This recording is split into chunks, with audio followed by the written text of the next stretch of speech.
You thought this was just a scroll stop, a moment of curiosity while you were passing through your feed. But heaven whispers something far greater. This was not a coincidence, it was a divine summons. Your scroll didn't just pause, it started. Your blueprint has just gone live. You didn't click, you were called. What if I told you that what's been stirring deep within your spirit, the dreams you couldn't shake, the visions you couldn't explain, the quiet pull toward more, wasn't ambition, but alignment? This message isn't about money. It's about the mantle. It's about recognizing that God has chosen you to be a vessel not for fleeting riches, but for eternal impact.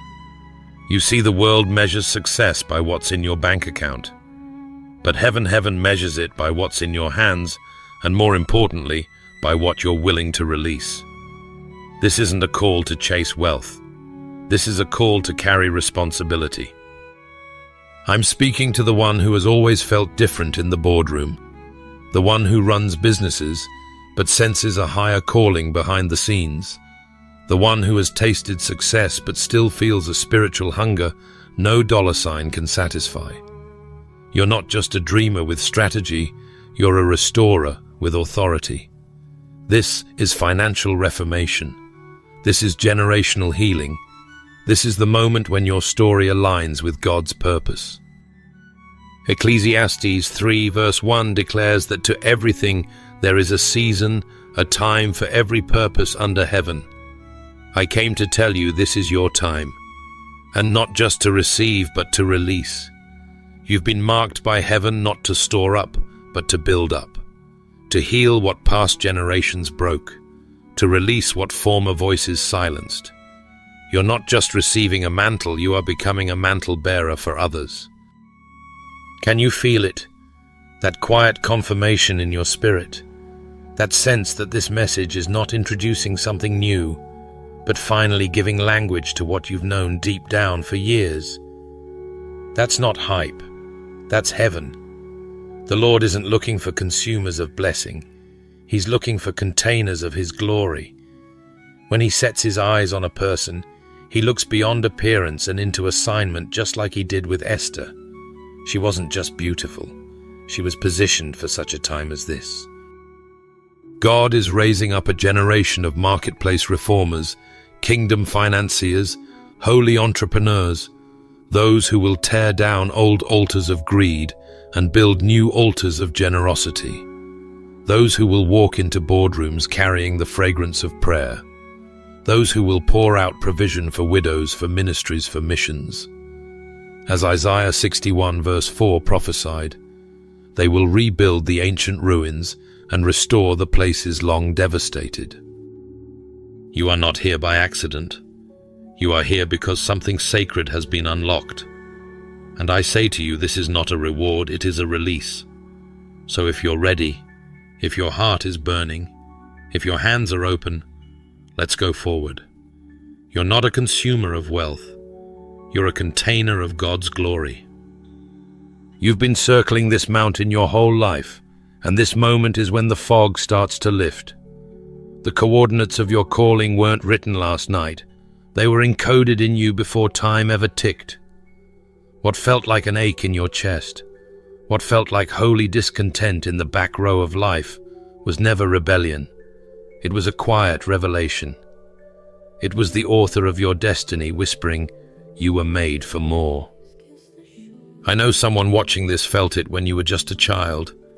That strange pull towards something greater, something unseen. While others were content playing games, you were dreaming in blueprints. You noticed things no one else did. You questioned things no one else would. That wasn't defiance. That was divine design.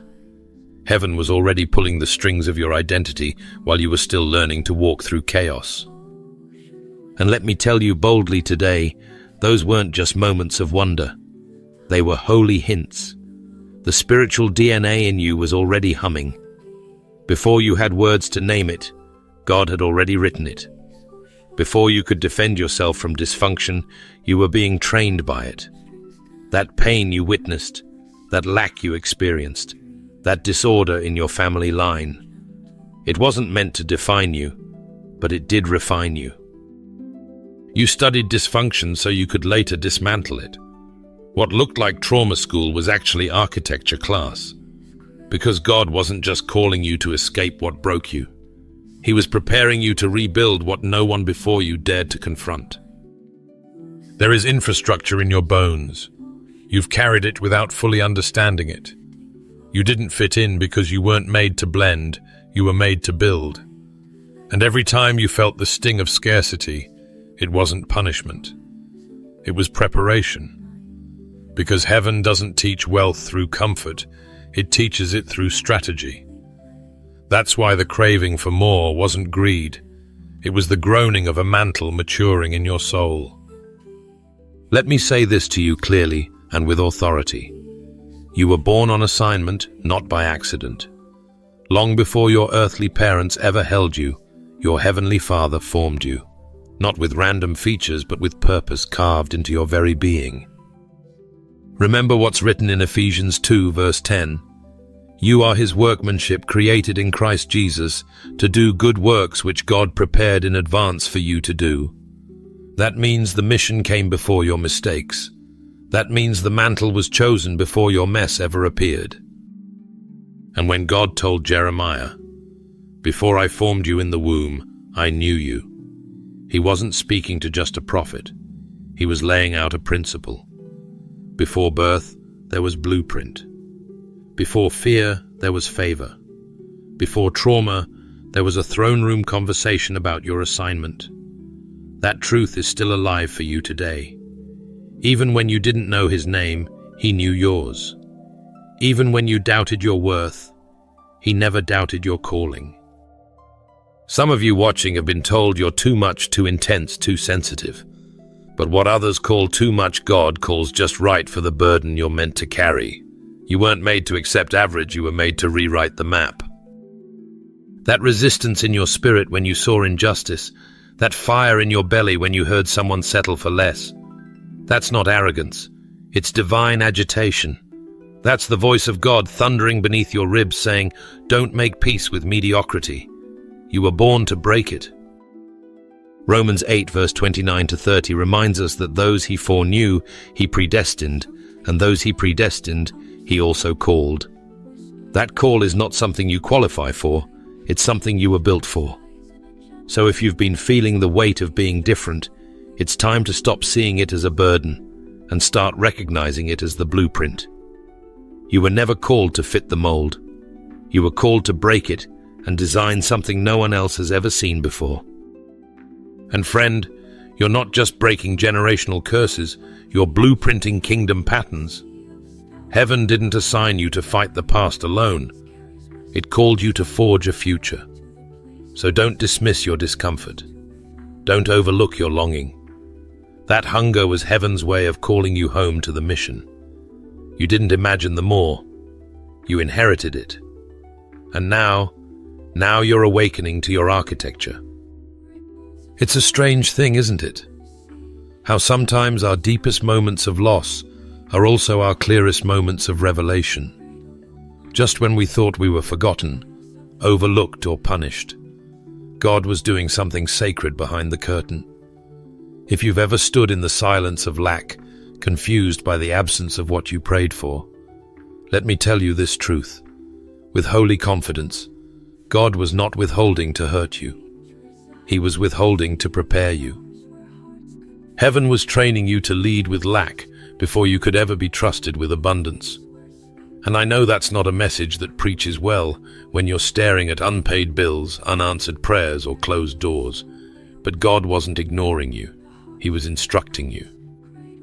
Every financial drought, every broken expectation, every moment where it seemed like others were being blessed while you were being broken, it was all divine discipleship. That was your wilderness classroom.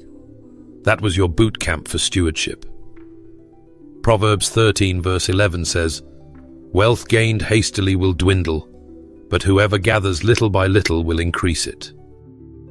You see, the Lord wasn't just teaching you how to gain. He was teaching you how to keep, how to manage, how to multiply without losing your mind or your soul. Because if God had given you everything you asked for before he gave you understanding, it might have become your idol instead of your increase. So instead he taught you through drought what you couldn't have learned through plenty.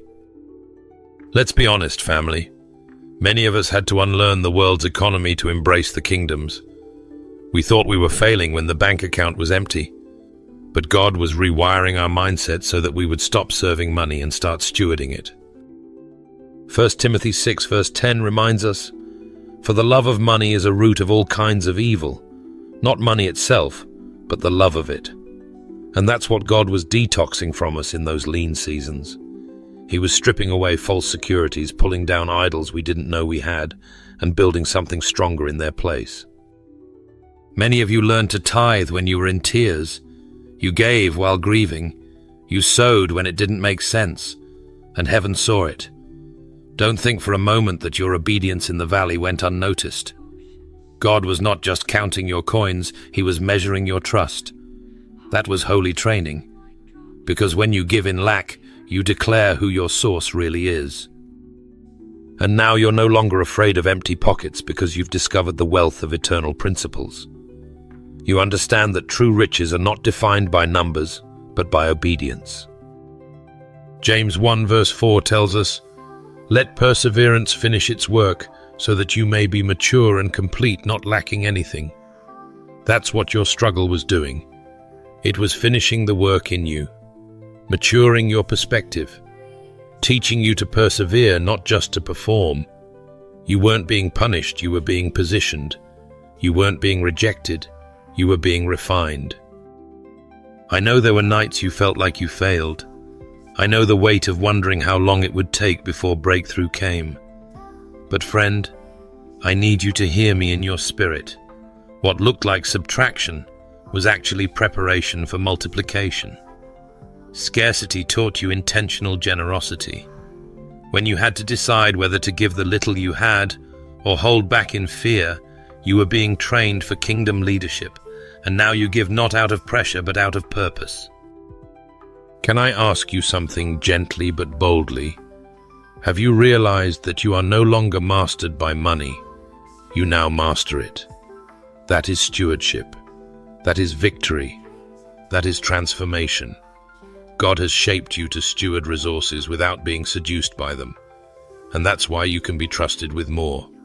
Because what used to intimidate you now obeys you.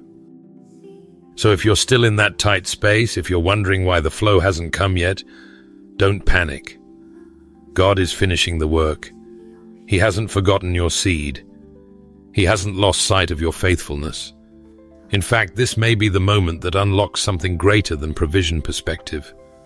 You're learning to see as he sees. And that, beloved, is wealth that never runs dry. What if the very battles you're facing aren't because of your weakness, but because of what you carry? Maybe it's not your resume the enemy is threatened by. It's not your job title, your savings account, or your public approval. It's your mantle, the anointing on your life. The calling you said yes to when no one else saw you praying in that quiet room, pouring out your tears before the Lord. That yes, that holy agreement with heaven is what makes you dangerous. Hell isn't trembling at your net worth, it's trembling at your obedience.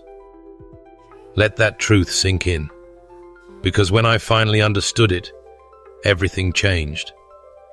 I used to think the spiritual warfare was just because I was weak, unprepared, or unworthy. But I've come to see that mantles attract resistance. When God places something sacred on your life, it disrupts systems, shakes atmospheres, and disturbs every dark thing that's been comfortable around you. It's not personal, it's positional. It's because you carry something from heaven that threatens the plans of hell. The mantle, dear friend, is not always glamorous. It's not wrapped in applause or recognition. It's often forged in the hidden places, in silent obedience, in moments where you had to keep walking by faith even when the oil felt heavy. Luke 12 verse 48 reminds us, "To whom much is given, much will be required." And the weight you've been carrying isn't proof of failure, it's proof of favor. But favor with God doesn't always look like ease. Sometimes it looks like fire, like pressing, like being crushed in private so the oil can flow in public. The enemy didn't launch attacks to bankrupt you, he aimed to silence you, because your influence carries more weight than your income ever will. The devil's fear isn't your bank account, it's your boldness. It's the fact that you still show up, still worship, still speak life, even after seasons of loss. Your obedience is your real strength. That quiet, consistent yes you keep offering to God, it's a declaration of war in the spirit realm. And listen, you're not overlooked, you're hidden. There's a difference. God didn't forget you, He preserved you. Because exposure before preparation can be dangerous. John 15 verse 16 says, "You did not choose me, but I chose you and appointed you so that you might go and bear fruit, fruit that will last." He's not interested in fast fame or temporary recognition. He's interested in fruit that remains, impact that echoes into eternity. And for that kind of mission, He needed to mature you in the wilderness before placing you in the spotlight. Now, when you walk into a room, it's not just your presence that enters, it's the mantle. You shift atmospheres not because of what's in your wallet, but because of what's on your life. And that mantle, it wasn't handed to you easily. It cost something. The anointing you carry was pressed out through crushing seasons. Isaiah 10 verse 27 declares, "The yoke shall be destroyed because of the anointing." That's why you break chains when you pray. That's why cycles fall apart when you speak truth. You're not building a platform, you're birthing deliverance. You're not impressive, you're impactful. Friend, I feel led to tell you, stop waiting for applause to confirm your calling. Your mantle speaks even when no one's clapping. You weren't anointed for luxury, you were anointed for mission. You were marked by God to carry breakthrough, to be a light in dark spaces, to be a voice when others are silent. So if the warfare has been intense, don't retreat, rejoice. Because heaven has trusted you with weight that moves kingdoms. Can you feel the fire burning in your spirit again? That's not hype, that's holy. That's your mantle reminding you that your yes still matters. That even in your weariness, you're still chosen. That even if the world doesn't recognize your value, the kingdom does. So stand tall, mantle bearer. You weren't made to blend in. You were set apart to lead with the oil of heaven flowing through you. While mantles set you apart, it's the legacy you leave behind that sets a new course for generations to come. I want you to pause right here and realize this moment is not just about you stepping into wealth. It's about you stepping into the redemption of a whole bloodline. It's about rewriting the story your ancestors never got to finish. Poverty ends here, not because you finally hit the jackpot, but because God hit your heart. Not because of what's sitting in your account, but because of what's sitting in your spirit. This transformation is deeper than financial overflow. It's spiritual overflow. You're not just collecting wealth, you're collecting wisdom, breaking strongholds, and building blueprints. Isaiah 43 verse 19 says, "Behold, I will do a new thing. Now it shall spring forth. Shall ye not know it? And I believe with all my heart that new thing, it's you." You are what your ancestors prayed for but never saw. You're the walking fulfillment of prayers that were whispered through tears, offered by those who didn't have the language for legacy, but had the longing for it. Maybe they didn't own land. Maybe they didn't know how to build wealth or pass it down. But here you are, not just gaining what they never had, but becoming who they never had the chance to be. Let's talk straight. The real wealth you're building isn't just dollars, it's discipline. It's not just land, it's leadership. You're teaching what you were never taught. You're becoming what you never saw. You are now the testimony of Deuteronomy 8 verse 18. But remember the Lord your God, for it is He who gives you the ability to produce wealth and so confirms His covenant. That ability isn't just business acumen, it's spiritual authority. God didn't just bless your hands, He blessed your heart. And now your hands carry more than provision, they carry vision. This is generational warfare and generational worship colliding. You're not just breaking cycles around you, you're breaking them through you. That's different. That's divine. You are not the end result of dysfunction, you are the beginning of divine order. You're not passing down pain anymore, you're passing down power. And every principle you now stand on will become the altar where your children and grandchildren will meet God. Let me speak this over you. The generational curse stopped when it reached you, because it finally hit someone with the Spirit of God alive and active inside. Psalm 112 verse 2-3 proclaims, "Their children will be mighty in the land. The generation of the upright will be blessed. Wealth and riches are in their houses, and their righteousness endures forever." That's your future. That's the seed you're planting. And it's not just wealth, it's wisdom, worship, and righteousness. You're building a lineage of tithers, not takers. You're raising up a house where prayer is more common than panic, where giving flows freely because the source is trusted fully. This isn't empire building, it's kingdom seeding.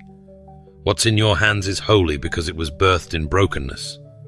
You've become the blueprint, not because you knew what to do, but because you surrendered to the one who did. Friend, I know it's not always easy. You may be tempted to ask, why me? But I urge you to shift the question. Ask, why not me? Why not you to become the one who ends the cycle? Why not you to break the silence, bless the lineage, and build what hasn't been built before God chose you, because he could trust you to carry not just abundance, but assignment. This isn't about comfort. This is about commission. You're not just rewriting the financial legacy of your family, you're rebuilding the spiritual DNA. You're choosing integrity when compromise would have been quicker. You're choosing stewardship when splurging would have been easier. You're choosing purpose over pressure. So are you ready to carry this kind of legacy? Not just one that fills your barns, but one that fills generations with hope. Can you see yourself standing in the middle of God's new thing, even when it looks like wilderness around you? Because even in the wilderness, water can break forth. Even in the desert, rivers can rise. God is doing it right now in you, through you, and because of you. It's one thing to break a cycle. It's another to obey God when the next step makes no sense to those around you. As we move from legacy building into legacy defending, the path narrows. And as the promise gets closer, so does the pressure to explain yourself, to gain approval, to seek validation, to gather consensus before moving forward. But here's the truth. Elevation doesn't ask for approval, it demands obedience. When Noah built the ark, he wasn't polling the neighbors. He wasn't waiting for the sky to show a warning.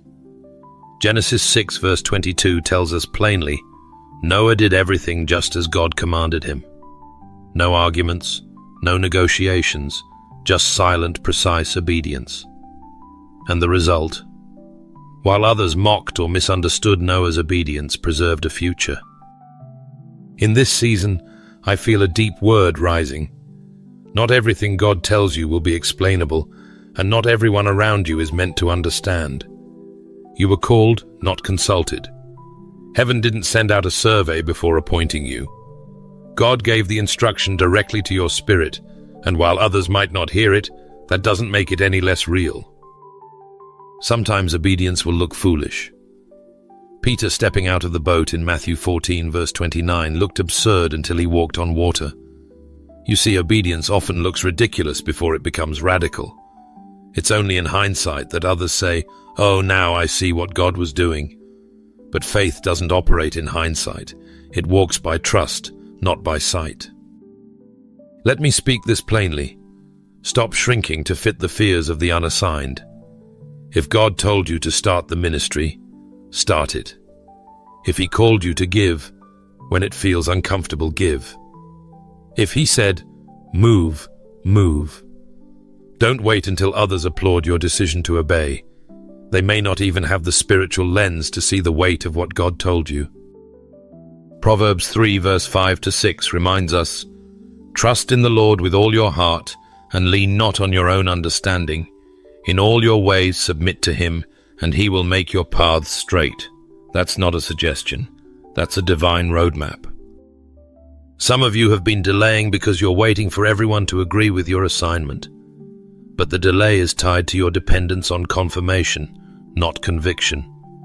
You keep asking for another sign, another word, another reassurance. But God already spoke now. He's waiting for your steps. What makes sense to faith will always confuse fear. Faith moves first. Fear wants the full blueprint. Let me ask you, what has God already told you to do that you haven't done because it doesn't make sense to someone else? Think about it. You might be holding back your breakthrough because you're trying to explain it to people who were never meant to carry it. This next level is not for those who need group approval. It's for those who can move in silent obedience and trust that God's voice is enough. I know it's not easy. Obedience feels heavy when we're surrounded by noise. When people question your choices, when friends pull back, when family doesn't understand, the natural instinct is to retreat. But hear me, your call is not fragile.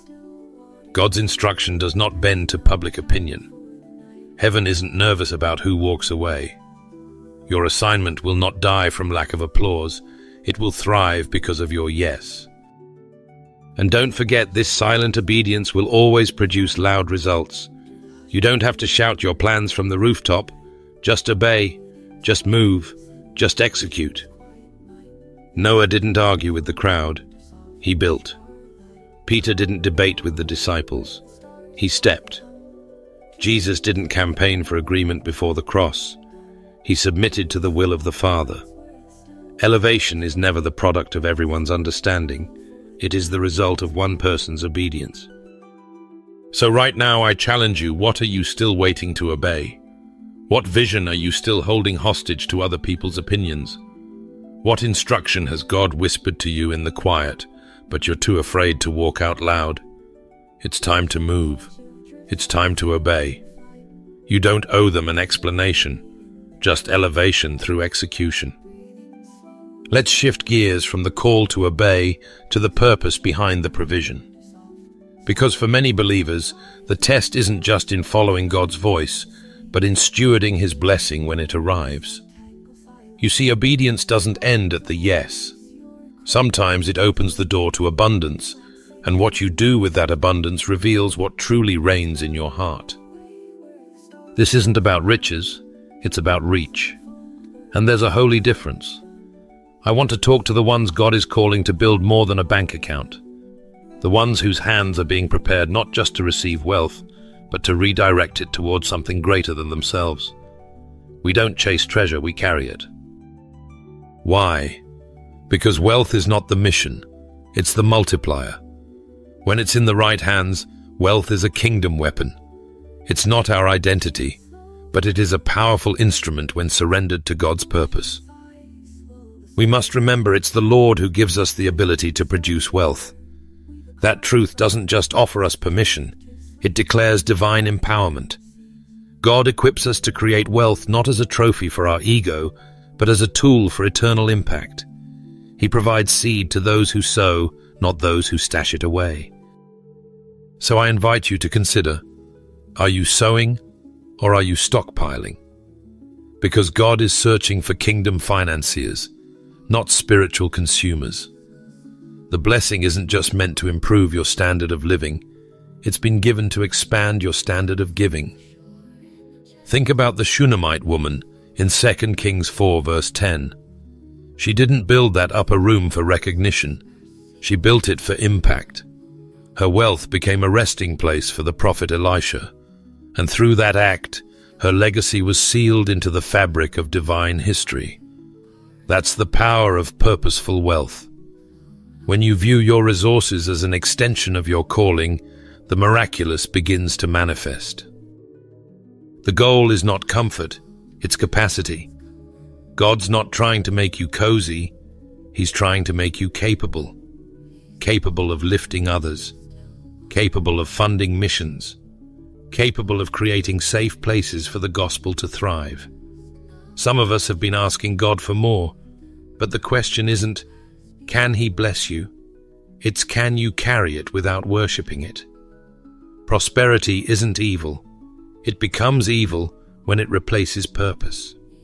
But in the hands of the surrendered, prosperity becomes provision with a mission. I need you to hear me with your spirit. Clean hands will carry millions, not because they're flawless, but because they won't idolize the money. They know what it's for. They tithe without hesitation. They give without needing applause. And they live knowing that their harvest is not their own, it's part of a legacy that echoes into eternity. Now, I know there are some hearts here today who've been battling the guilt of success. You've been shrinking your blessings to fit other people's comfort zones. But Matthew 6 verse 33 reminds us, "Seek first the kingdom of God and His righteousness, and all these things will be added unto you." When your pursuit is Him, your provision is secured. And not only that, your provision is positioned for purpose. Let me speak directly to your heart. Don't apologize for favor when it's fueled by faith. Don't dim your light because someone else is afraid of their own shadow. God isn't blessing you so you can blend in. He's blessing you to build. You were never meant to fit in with the world's financial system. You were meant to flip it upside down. The world spends. You sow.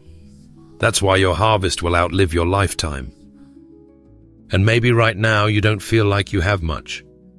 Maybe you're looking at your situation and wondering, what can I possibly give? Let me encourage you.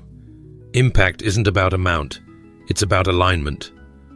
The widow in Scripture gave 2 small coins, and Jesus said she gave more than all the others. Why? Because she gave from faith, not surplus. Obedience opens the storehouses of heaven. Your willingness to give even in the small things sets you up for God to trust you with the large ones. I believe the Spirit is calling specific hearts into a new dimension of stewardship. Not just for your sake, but for nations, for ministries, for families who don't even know they're about to be blessed by your yes. So don't let the enemy shame you for wanting to be a resource for the kingdom. Let that desire be purified, not crushed. Let it be shaped by purpose, not pride. Isn't it something how God often hides His greatest works in the quietest places? Just when others think you've been forgotten or passed by heaven, is orchestrating a divine unveiling. In the last part, we spoke about wealth being a tool in the hands of the faithful, not to be idolized, but to be mobilized for kingdom impact. Now let's move from stewardship to divine vindication, from sowing in tears to reaping with joy. Because what God is about to do in your life isn't just a blessing, it's a statement. They saw your silence and assumed weakness. They mistook your stillness for surrender. But what they didn't realize is that God was whispering secrets in your soul. Secrets too, sacred to be shouted, too holy to be explained. While others rushed ahead, you were sitting with the Holy Spirit being refined, being trained, being healed. You weren't stuck. You were strategically stationed by the one who opens doors that no man can shut. Isaiah 22 verse 22 declares, "And the key of the house of David will I lay upon his shoulder, so he shall open and none shall shut, and he shall shut and none shall open." That's the kind of authority that's now resting on your life, not earned by hustle, but entrusted through holiness. Some people looked at you and said, "Too spiritual, too quiet, too soft." But God looked at you and saw a solution. You are not the overlooked, you are the overprepared. What seemed like delay was divine development. You were being rooted so that when your fruit began to show, it wouldn't wither in the winds of opinion. Galatians 6 verse 9 tells us, "Let us not grow weary in well-doing, for in due season we shall reap, if we faint not." Your due season isn't coming, it's here. And beloved, when God promotes, He does it differently. The tables are turning not out of revenge, but out of revelation. You're no longer knocking on doors that weren't made for you. You're building the place where others will come to be fed. Psalm 23 verse 5 says, "Thou preparest a table before me in the presence of mine enemies." Oh yes, The very people who laughed at your faith, dismissed your prayers, or rolled their eyes at your obedience. They're about to see the table God has been preparing with your name etched in gold on every plate. This isn't just about vindication, it's about manifestation. I want to speak directly to those who have been in the waiting room for what feels like forever. You've watched others get promoted, move forward, gain recognition, and you've been asking, Lord, did you forget me? But hear me, you were never waiting on a position, you were waiting on permission. And now heaven is saying, go. You're not arriving, you're activating. This is the beginning of something holy, something heavy, something heaven-breathed. Let me ask you, family, have you ever felt misjudged because of your process? Have you ever been mocked for choosing prayer over popularity, for choosing integrity over opportunity? If so, lift your head. The God who sees in secret is now rewarding you openly. He didn't just prepare a blessing, He prepared you for the blessing. You see, the reason some doors had to stay shut was because your character wasn't just being preserved, it was being fortified. God delayed exposure not to punish you, but to protect your longevity. You don't need the spotlight to shine. You carry the light of Christ, and that light cannot be hidden. So walk boldly, not because of who sees you now, but because of who sent you. What they said was impossible is about to become your reality. Not because you forced it, but because you obeyed. That's what makes this season different. That's what makes it divine. And if this word has stirred something inside of you, if you're sensing that shift, that holy activation in your spirit, drop a comment and let me know. I'm ready to walk in it. Because you're not just watching this video by accident. You're part of something heaven has orchestrated. Something no doubt, no delay, no demon can stop. Sometimes, just when we think we've missed it, missed the window, the chance, the calling, God steps in and reminds us, you weren't forgotten. You were being formed. What you saw as a delay, heaven called design. And maybe you've been wondering why things took so long, why it felt like doors stayed locked, no matter how hard you knocked. But listen to me. Delay isn't denial, it's divine layering. Heaven wasn't lagging behind. It was building something deeper within you. You weren't being left out. You were being built up. You see, the problem isn't that God said no, it's that He said not yet. But that not yet wasn't rejection, it was redirection. God wasn't closing a door to punish you, He was rerouting you to protect you. What looked like divine silence was actually sacred strategy. While you were weeping in hiddenness, God was weaving something holy in the background. It wasn't punishment, it was preparation. I want you to pause and think about that time you felt stuck watching everyone else move forward. Maybe you saw others posting their highlights, testifying to their breakthroughs, achieving what you prayed for. And in your quiet place you wondered, Lord, did I miss it? But hear me, while others were chasing moments, you were being matured for a mantle. And mantles don't come from public applause. They're birthed in private obedience. God doesn't rush destiny. He roots it. He builds it slow and strong so it can sustain the weight of glory. Habakkuk 2 verse 3 says, For the vision is yet for an appointed time. Though it tarry, wait for it, because it will surely come, it will not delay. God isn't sloppy with your timeline. He's strategic. That waiting season, it wasn't wasted. It was necessary. Your spiritual muscles were being stretched. Your discernment was being sharpened. Your endurance was being deepened. I know the world told you to hustle, to move fast or get left behind, but heaven doesn't operate on earthly urgency. Isaiah 40 verse 31 declares, They that wait upon the Lord shall renew their strength.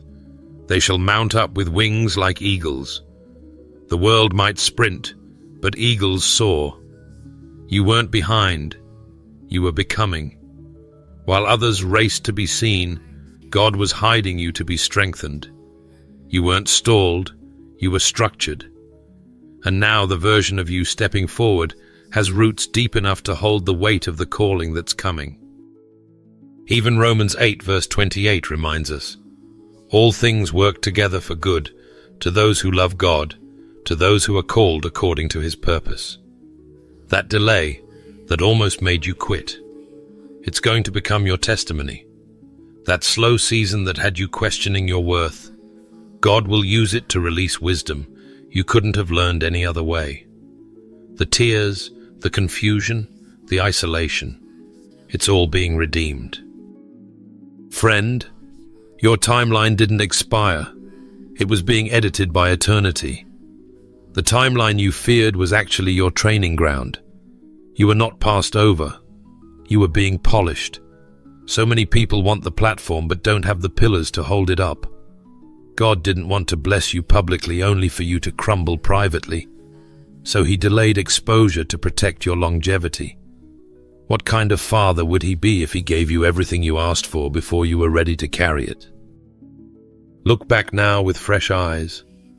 Those quiet months, training, that closed door, mercy, that unanswered prayer, alignment in disguise. God was synchronizing your internal growth with your external manifestation. He knew that only when your heart could hold it would your hands be trusted to handle it. Let me speak to someone right now. You didn't miss it. You were maturing for it. And now that your obedience and God's timing are intersecting, acceleration is inevitable. You're not walking into your future empty-handed. You're carrying years of wisdom, depth, and divine strategy. You are not stepping out fragile. You are stepping out fortified.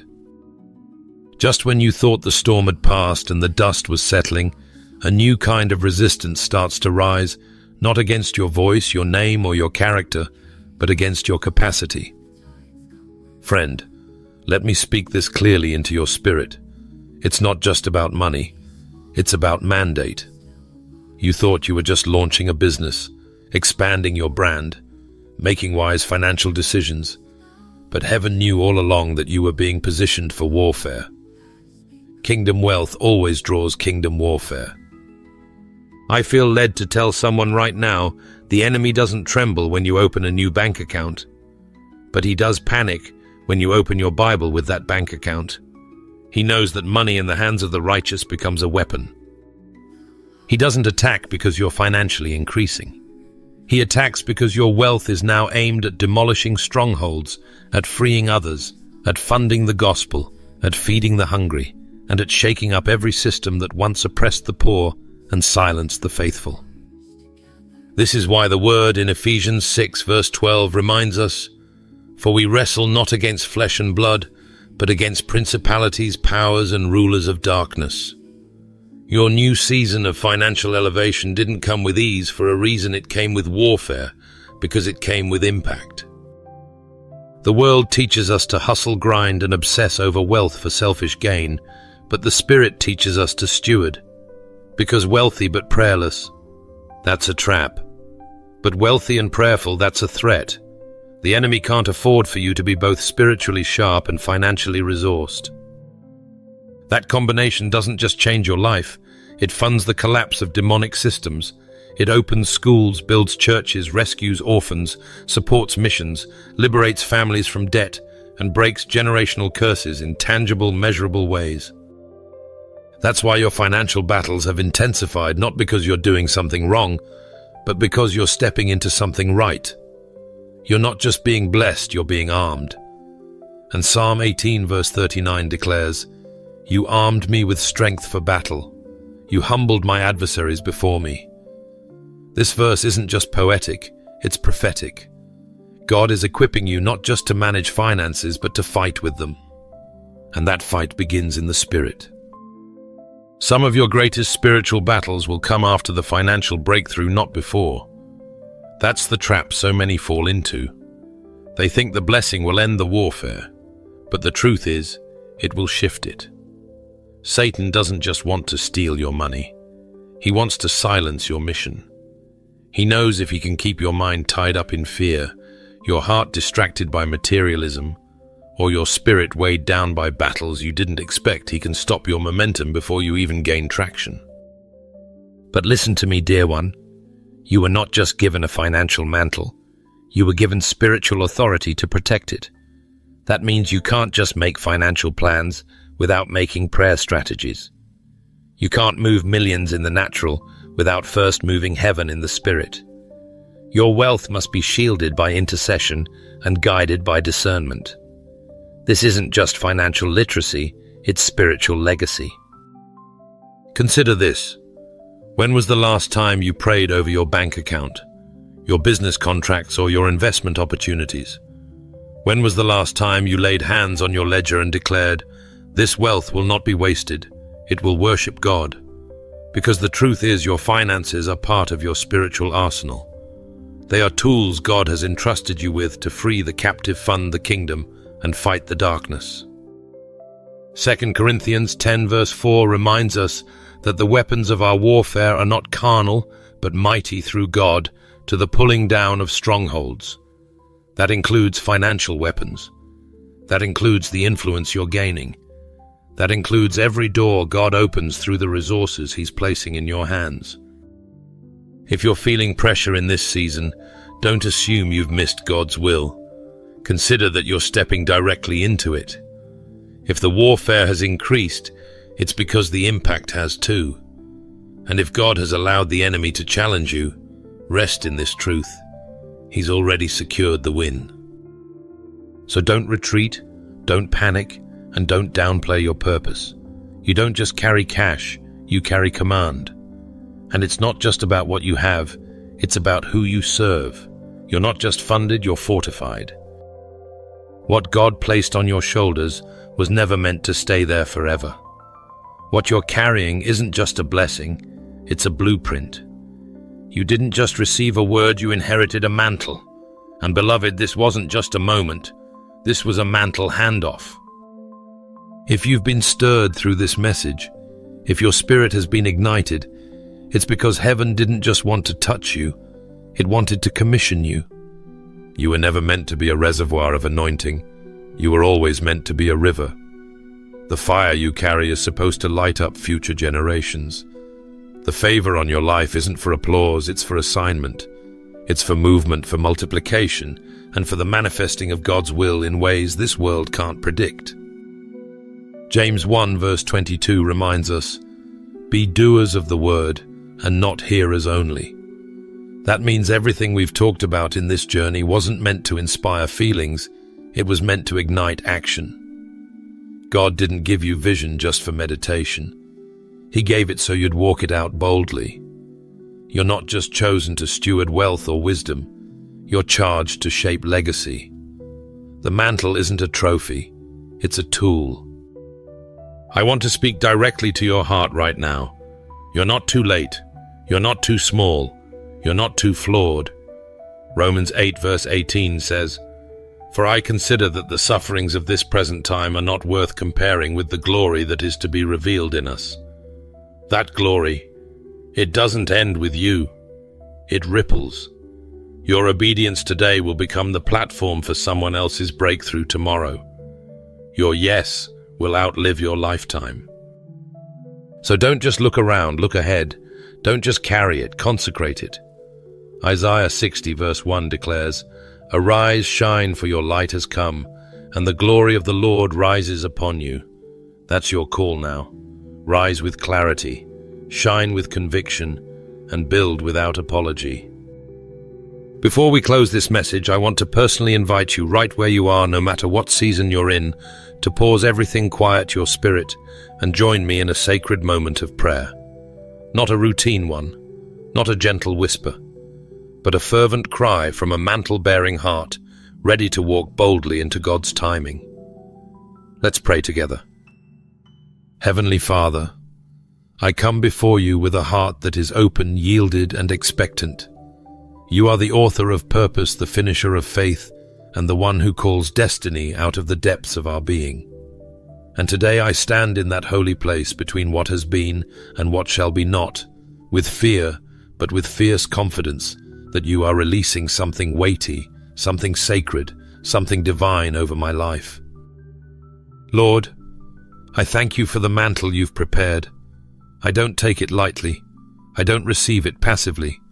I step into it boldly, knowing it was crafted in heaven and entrusted to me not for comfort, not for applause, but for calling for legacy, for kingdom work. Mold me into a vessel that can carry its weight without compromise. Anchor my heart in obedience so that power never outruns purity and influence never overshadows intimacy with you. I pray over every hidden place within me, God, the quiet fears, the lingering doubts, the self-imposed ceilings I've placed over my own future. I surrender them all. Break every false mindset that tells me I'm not ready. Shatter the lies that say I'm too late.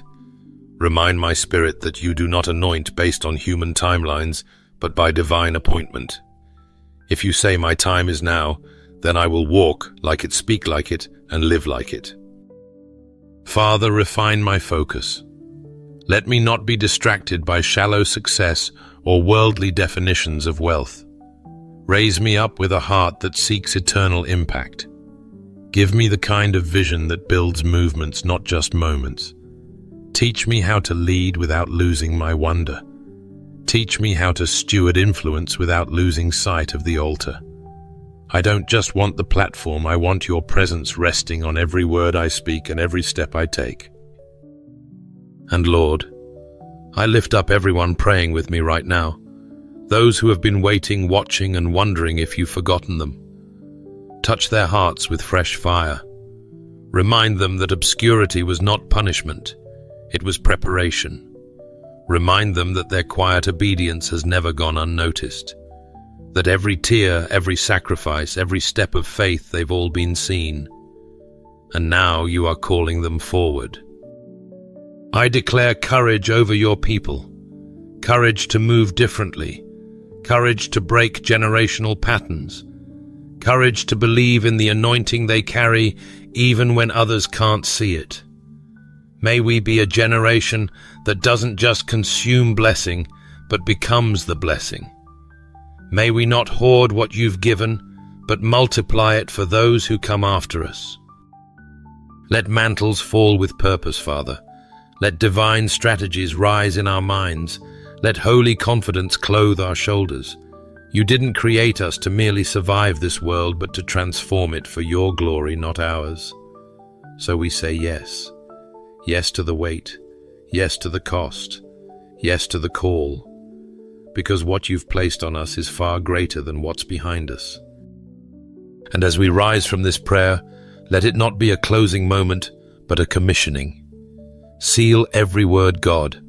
Breathe on every heart. And may our lives reflect not the size of our bank account, but the scale of our obedience. Let the mantle speak. Let the fruit reveal. And let the fire never burn out. In the holy, matchless name of Jesus, Amen. If this message has touched something deep within you and reminded you that your calling is bigger than your circumstances, I warmly invite you to like this video, subscribe to the channel, and share it with someone who's walking through their season of preparation. Thank you for being part of this community of faith and purpose. May God continue to anoint your hands, order your steps, and raise you up for such a time as this.